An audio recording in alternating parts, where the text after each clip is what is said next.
In the beginning, God created the heavens and the earth. The earth was formless and empty. Darkness covered the deep waters, and the Spirit of God was hovering over the surface. Then God said, "Let there be light," and there was light. And God saw that the light was good. Then he separated the light from the darkness. God called the light day and the darkness night. And evening passed, and morning came, marking the first day. Then God said, "Let there be a space between the waters, to separate the waters of the heavens from the waters of the earth." And so it was.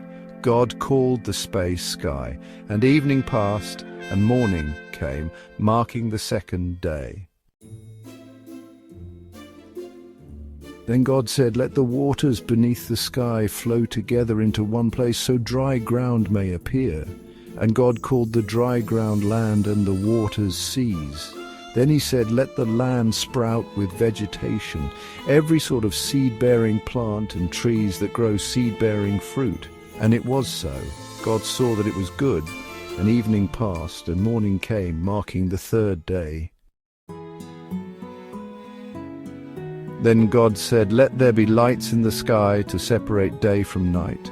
Let them mark the seasons, days and years." He made the sun to govern the day and the moon to govern the night. He also made the stars.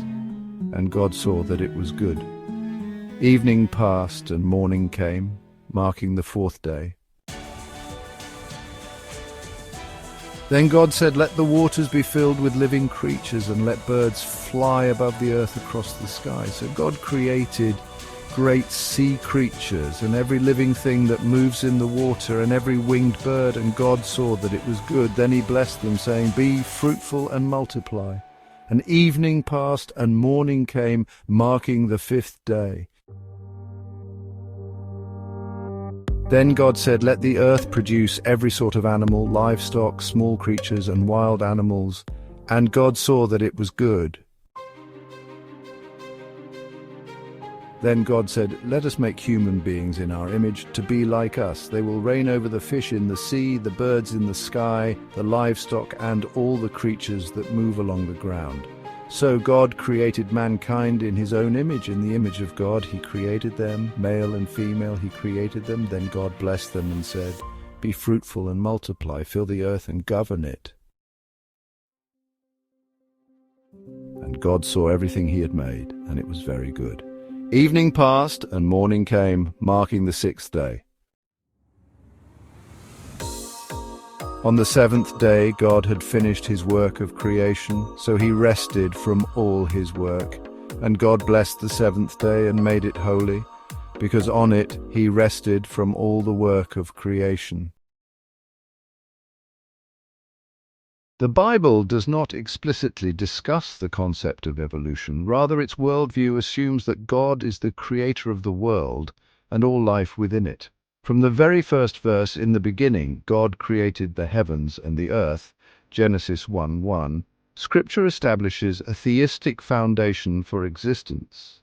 The biblical narrative of creation is not primarily a scientific explanation, but a theological declaration of God's sovereignty, purpose, and intentional design.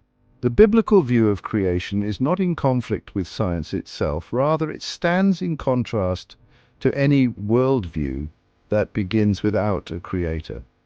Science is a tool for understanding the natural world, and many believers see scientific discovery as a means to appreciate the intricacy and wisdom of God's design. The conflict arises not between faith and science, but between worldviews, one that acknowledges a divine creator and another that assumes a purely naturalistic or materialistic origin of life.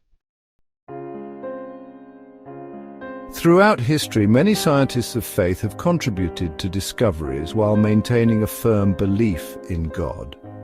The study of the universe, biology, and the origins of life can be seen as an act of worship, exploring the complexity and beauty of creation in a way that deepens our understanding of God's work. Ultimately, the message of Scripture focuses not on how God created, but why. to establish a relationship with humanity and to reflect His glory in all that exists. The heavens declare the glory of God. The skies proclaim the work of His hands. Psalm 19:1. If you found this message inspiring, consider subscribing to this channel for more biblical teachings, reflections, and prayers. Let's continue walking in faith together. God bless you.